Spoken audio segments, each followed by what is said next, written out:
तो हेलो दोस्तों, कैसे हैं। आज के इस वीडियो में क्लास 10 के फिजिक्स का चैप्टर नंबर 1 प्रकाश का परावर्तन के हम कुछ भी ऑब्जेक्टिव क्वेश्चन देखने वाले हैं, जो आपके एग्जाम के उद्देश्य से बहुत ही इंपॉर्टेंट होने वाला है 2026 के लिए। तो इस वीडियो में हम टोटल 25 क्वेश्चन करेंगे, जो आपके एग्जाम के लिए इंपॉर्टेंट रहेगा। तो यहाँ से आपको 2 से 3 प्रश्न या 4 तक आपको पूछा जा सकता है, इसीलिए 25 के 25 क्वेश्चन जरूर से देखिएगा। आपको एग्जाम हॉल में 80 क्वेश्चन मिलेंगे, जो आपको साइंस से रहेंगे, तो इसीलिए एक एक क्वेश्चन जरूर आपके लिए इम्पोर्टेंट है, तो जरूर देखिएगा। तो फर्स्ट क्वेश्चन है, गोलीय दर्पण के परावर्तन पृष्ठ की वृत्ताकार सीमा रेखा का व्यास कहलाता है। क्या कहलाता है? मुख्य फोकस कहलाता है, वक्रता त्रिज्या, प्रधान अक्ष या गोलीय दर्पण का द्वार कहलाता है। तो right answer option number D हो जाएगा। गोलीय दर्पण का क्या कहलाता है? द्वार कहलाता है। Option number D right answer हो जाएगा। दूसरा है, दंत विशेषज्ञ किस दर्पण का उपयोग मरीजों के दांतों का बड़ा प्रतिबिंब देखने के लिए करता है? समतल दर्पण, अवतल दर्पण, उत्तल दर्पण या इनमें से सभी? अगर हम देखते हैं, जब हम मरीज के दांत का ऑपरेशन और कुछ करते हैं, तो उसमें हम कौन से दर्पण का यूज करते हैं जिससे हमें दिखाई देता है? तो उसमें हम है जो अवतल दर्पण का यूज करते हैं। कि कौन से? अवतल दर्पण का। Option number B right answer हो जाएगा। आप यहाँ से याद रखिएगा, मरीज में कितने अंक होते हैं? तो 3 अंक होते हैं। तो इसी से एक बढ़ा के क्या हो जाएगा? 4 अंक वाला हमारा हो जाएगा अवतल दर्पण। उत्तल या अवतल दोनों में से एक होता है, तो अवतल दर्पण दाढ़ी बनाने में किसका उपयोग होता है? अवतल दर्पण का। अगला है हमारा तीसरा है, यदि किसी बिंब का प्रतिबिंब का आवर्धन ऋणात्मक है, तो उस प्रतिबिंब का प्रकृति क्या होगा? अगर देख लीजिए, यहाँ पे किसी बिंब का प्रतिबिंब का आवर्धन यहाँ पे अगर ऋणात्मक है, तो उस प्रतिबिंब का प्रकृति क्या होगा? वास्तविक और उल्टा होगा, वास्तविक और सीधा होगा, आभासी और सीधा होगा, या आभासी और उल्टा होगा? तो ये है जो, जब हमारा आवर्धन ऋणात्मक होगा ना, तो उसका हमारा वास्तविक और उल्टा हो जाएगा। ये वास्तव में भी है और उल्टा भी है, वास्तव में भी है और उल्टा भी है। तो ऑप्शन नंबर हमारा ए हमारा राइट आंसर हो जाएगा। याद रखिएगा, ऋणात्मक है तो इसीलिए हमारा वास्तविक और उल्टा। अगर यह धनात्मक रहता तो ये यहाँ हमारा वास्तविक और सीधा होगा। चौथा है हमारा, निम्नलिखित में से कौन उत्तल दर्पण की फोकस दूरी है जिसकी वक्रता त्रिज्या 32 सेंटीमीटर है? अगर हम इसकी वक्रता त्रिज्या है जो 32 सेंटीमीटर है, तो ये हमारा 16 सेंटीमीटर हो जाएगा। इसको हम बना के एक वीडियो में जल्द ही अपलोड करूंगा। ये कैसे होता है, जो मैं आपको, और इसके आगे सूत्र भी मैं आपको बताऊंगा कि इसको हम कैसे बनाएंगे। वक्रता त्रिज्या को निकालने का सूत्र क्या होता है, वो भी मैं इसी वीडियो में बताऊंगा। और एक वीडियो आपको ये कैसे निकाला जाता है, एक क्वेश्चन आपको इस टाइप का एग्जाम हॉल में मिलेगा ही। ये कैसे बनाता है, मैं एक वीडियो कल ही मैं ये इस पे 5 से 6 क्वेश्चन कराऊंगा, जिसमें आपको ये क्वेश्चन ही आपको सॉल्व हो जाएगा। ऐसा क्वेश्चन आप चुटकियों में हल कर लेंगे। तो ऐसे क्वेश्चन को कैसे बनाना है वो मैं जल्दी वीडियो अपलोड कर दूंगा, वहां से मैं इसमें इसी वीडियो के डिस्क्रिप्शन में लिंक भी दे दूंगा, देख लीजिएगा। 5वां नंबर सवाल है, और वो वाला क्वेश्चन जरूर ही 100% एक क्वेश्चन रहता है एग्जाम हॉल में, याद रखिएगा। 5वां है, परावर्तन के नियम से निर्धारित होता है। परावर्तन के नियम से निर्धारित होता है, क्या है? आपतन कोण बराबर परावर्तन कोण, परावर्तन कोण बराबर आपतन कोण, या आपतन कोण बराबर विचलन कोण, या इनमें से कोई नहीं। तो 5 का right answer option number A हो जाएगा। आपतन कोण बराबर परावर्तन कोण। याद रखिएगा, ऑप्शन नंबर ए हमारा राइट आंसर हो जाएगा। हवा या निर्वात में प्रकाश की चाल कितना होता है? अगर निर्वात में प्रकाश की चाल 3 गुने 10⁸ मीटर प्रति सेकेंड होता है, 3 गुने 10⁸ मीटर पर सेकेंड होता है। याद रखिएगा, बहुत ही इंपॉर्टेंट क्वेश्चन है। अगला है हमारा, प्रकाश की तरंग का उदाहरण क्या है? प्रकाश की तरंग का उदाहरण ध्वनि तरंगे है, विद्युत चुंबकीय तरंगे है, परावैगनी तरंगे है, या पराश्रम तरंगे है? तो ऑप्शन नंबर इसका बी राइट आंसर होगा, विद्युत चुंबकीय तरंगे। ऑप्शन नंबर बी हमारा राइट आंसर हो जाएगा। 8 है, प्रकाश के परावर्तन के कितने नियम है? 1 है, 2 है, 3 है, या 4 है? कितने नियम है प्रकाश के परावर्तन के? हमारा 2 नियम है। ऑप्शन नंबर बी हमारा राइट आंसर हो जाएगा। 9 है, किस दर्पण में बड़ा प्रतिबिंब बनता है? समतल में, अवतल में, उत्तल में, या इनमें से कोई नहीं? तो आपको अगर मरीज के दांत को अगर देखना है या इलाज करना है तो उसमें हम छोटे प्रतिबिंब में तो नहीं देख सकते हैं। तो आपको पता पीछे क्वेश्चन में बताए होंगे कि अवतल दर्पण का उपयोग दांत के मरीजों के दांत को इलाज करने में भी किया जाता है। तो क्या हो जाएगा इसका, किस दर्पण में सबसे बड़ा प्रतिबिंब दिखाई देता है, अवतल में दिखाई देगा, तभी तो वह इलाज कर पाएगा। ऑप्शन नंबर बी हमारा राइट आंसर हो जाएगा। 10 है, गोलीय दर्पण में फोकसांतर एवं वक्ता त्रिज्या के बीच संबंध क्या है? आर बराबर 2r, एफ बराबर आर, एफ बराबर आर बाई 2 या एफ आर बराबर एफ बाई 2। तो 10 का हमारा right answer option number C हो जाएगा, एफ बराबर आर बटे 2। एफ बराबर हमारा आर बटे छोटे आर होगा, ऑप्शन बटे 2। फोकसांतर बराबर क्या होता है? तो वक्ता त्रिज्या बटे आर। फोकसांतर बराबर क्या होता है? याद रखिएगा, इंपोर्टेंट कुछ सूत्र है। फोकसांतर बराबर वक्ता त्रिज्या बटे 2। अगला सवाल देखते हैं। सर्च लाइन का परावर्तक सतह होता है। सर्च लाइन का परावर्तक सतह सतह होता है, उत्तल होता है, अवतल, समतल, उत्तल और अवतल दोनों।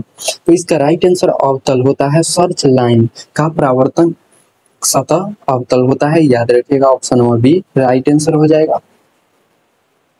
12 है हमारा, दाढ़ी बनाने में दर्पण, कौन से दर्पण का उपयोग होता है? दाढ़ी जब बनाते हैं समतल का, उत्तल का, अवतल का, तो दाढ़ी बनाने के लिए जितना है उतना ही ना हम दिखाई देंगे। तो क्या, ऑप्शन नंबर सी अवतल दर्पण का ही उपयोग करते हैं दाढ़ी को बनाने के लिए, जिससे हमें अच्छे से दिखाई दे।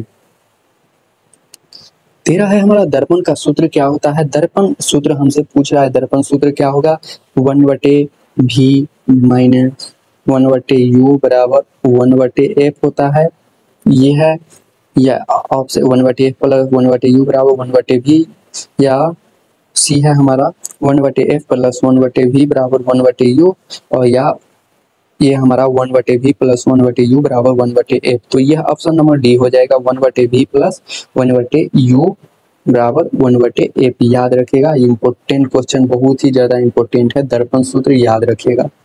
अब फोकस, फोकस के बारे में पूछेगा तो ये हमारा क्या हो जाएगा? फोकस, फोकस को हम क्या से, एफ से सूचित करते हैं। 14 है, किस दर्पण में केवल आभासी प्रतिबिंब बनेगा? समतल में, अवतल में, उत्तल में, समतल अवतल दोनों में, किसमें है जो, ये हमारा समतल और उत्तल दोनों में है जो आभासी प्रतिबिंब बनता है, याद रखिएगा, option number D right answer हो जाएगा। 15 है, समतल दर्पण में प्रतिबिंब की प्रकृति क्या होती है? वास्तविक होती है, वास्तविक तथा सीधा, वास्तविक तथा उल्टा, आभासी तथा बराबर। तो इसमें हमारा है ना, वास्तविक और उल्टा दोनों होता है। समतल दर्पण में है जो वास्तविक और उल्टा दोनों होता है, option number C right answer हो जाएगा, याद रखिएगा। 16 है, गोलीय दर्पण की फोकस दूरी की उसकी वक्ता त्रिज्या की क्या आधी होती है, दोगुनी होती है, तीन गुनी या चौथा गुनी? तो 16 का राइट आंसर ऑप्शन नंबर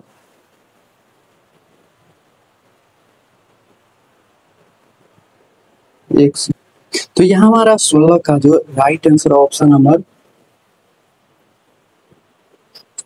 आधी हो जाती है, option number A right answer हो जाएगा हमारा, याद रखिएगा 16 का। उसके बाद हम अगला सवाल देखते हैं। 17 नंबर है, किस वस्तु का आवर्धित काल्पनिक प्रतिबिंब बनता है? वस्तु का है जो आवर्धित और काल्पनिक प्रतिबिंब बनेगा। तो ये है हमारा अवतल दर्पण, समतल दर्पण, उत्तल दर्पण या सभी दर्पण में। तो ये है जो केवल और केवल हमारा अवतल दर्पण में है जो आवर्धित काल्पनिक प्रतिबिंब बनेगा, ऑप्शन नंबर ए हमारा राइट आंसर हो जाएगा। 18 है, उत्तल दर्पण में बना प्रतिबिंब हमेशा होता है वास्तविक और सीधा, काल्पनिक और सीधा और वास्तविक और आवर्धित, और काल्पनिक और आवर्धित। हर्षित है ये, सॉरी हर्षित। तो 18 का right answer option number B हो जाएगा, काल्पनिक और, ये हमारा एक उत्तल दर्पण में प्रतिबिंब हमेशा सीधा बनता है, काल्पनिक और सीधा होगा, ये है, ये गलत है, काल्पनिक और सीधा होगा, सीधा, याद रखिएगा। उसके बाद 19वां नंबर सवाल है, ईंट है। ईंट क्या है दोस्तों? 19 पूछ रहा है ईंट है पारदर्शी अपारदर्शी पारदर्शी पदार्थ या कोई नहीं। तो ईंट के हम इस पार से उस पार हम देख सकते हैं, बिल्कुल नहीं। ये पारदर्शी में हम उस पार देख सकते हैं, लेकिन अपारदर्शी में हम उस पार नहीं देख सकते हैं। अगर पारदर्शी की बात करें, अगर हम कागज को तेल में डुबाएंगे तो उसके बाद उस पार देख सकते हैं, तो हाँ बिल्कुल देख सकते हैं। तो वो क्या हो गया, पारदर्शी। अगर हम इसको नहीं, ईंट को उस पार नहीं देख सकते हैं, इसीलिए वो क्या होगा, अपारदर्शी। ऑप्शन नंबर बी हमारा राइट आंसर हो जाएगा। बी से हमारी आंख में जो देख सकती है वो वे वस्तु होती हैं जो जिससे हम देखते हैं उसे क्या कहते हैं, दीप्त कहते हैं, प्रदीप्त कहते हैं, दीप्त या प्रदीप्त या इनमें से कोई नहीं। तो हमारा 20 का हमारा right answer option number C हो जाएगा, दीप्त और या प्रदीप्त। ये दोनों है जो बीच में रहता है, उसी से हम देख पाते हैं। Option number C right answer हो जाएगा। 21 से एक मनुष्य समतल दर्पण को 3 मीटर प्रति सेकेंड की चाल से आ रही है, तो मनुष्य के को दर्पण में अपना प्रतिबिंब किस चाल से आता हुआ प्रतीत होता है। ये भी क्वेश्चन मैं आपको कराऊंगा, जिसमें आपको इस टाइप का भी क्वेश्चन एक आपको रहेगा, 2 मार्क्स का क्वेश्चन रहेगा, याद रखिएगा। तो ये सब क्वेश्चन बहुत ही इंपॉर्टेंट है, तो इसके लिए मैं इसका मैं आंसर बता देता हूँ, लेकिन आपको मैं एक वीडियो में इन सभी क्वेश्चन को मैं हल करूंगा। तो इसका आंसर है ना जो 6 मीटर प्रति सेकेंड हो जाएगा। Option number C right answer. 22 है हमारा संयुग्मी फोकस संभव है केवल उत्तल दर्पण में, अवतल में, समतल में, साधारण कांच में। तो 22 का right answer option number B हो जाएगा, अवतल दर्पण में ही संभव है। उसके बाद अगला है एक उत्तल दर्पण की फोकस दूरी अगर 20 सेंटीमीटर है, ये भी मैं आपको कराऊंगा, आपको मैंने पहले भी बताया है। इसकी वक्रता त्रिज्या क्या होगी, वक्रता त्रिज्या क्या होगी। तो तब तक मैं आपको आंसर बता देता हूँ। इसकी वक्रता त्रिज्या अगर आप बनाने आता है तो जरूर बनाइएगा, option number D right answer हो जाएगा। यदि किसी वस्तु को एक दर्पण के सामने निकट रखने पर प्रतिबिंब सीधा बने किंतु दूर रखने पर उल्टा प्रतीत बने तो वह दर्पण होगा। अगर हम पास रखेंगे तो वो सीधा बनेगा और दूर ले जाएंगे तो वो उल्टा बनेगा। समतल होगा, अवतल होगा, उत्तल होगा, समतल और उत्तल दोनों होगा। तो 24 का right answer option number B हो जाएगा, अवतल होगा। वो दूर ले जाएंगे तो वो उल्टा दिखाई देगा, लेकिन पास में वह सीधा रहेगा। 25 नंबर देखते हैं, किस दर्पण के सामने आप चाहे कि जितनी दूरी पर खड़े हो आपका प्रतिबिंब सीधा ही बनता है। संभवतः दर्पण कौन सा है, केवल समतल, केवल अवतल, केवल उत्तल या के समतल या उत्तल। तो इसमें कौन सा होगा, तो इसमें केवल और केवल एक ही बन सकता है, और वो है हमारा ऑप्शन नंबर डी, समतल और उत्तल दोनों। Right answer option number D हो जाएगा हमारा, सॉरी डी हो जाएगा। तो ये हमारा 25 क्वेश्चन थे, और इसके बाद में इसी चैप्टर में और भी क्वेश्चन है जो 100 क्वेश्चन लगभग है, जो मैं इस पूरे कराऊंगा। जो इसमें से आपको 2 क्वेश्चन तो आपको यहाँ से इसी 25 में से आपसे पूछे रहेगा, जो तो आप जरूर से ये सारा का सारा क्वेश्चन 1 से 2 बार देख लीजिए और याद हो जाएगा आपको, इसके लिए कोई दिक्कत नहीं है। तो मिलते हैं नेक्स्ट वीडियो में।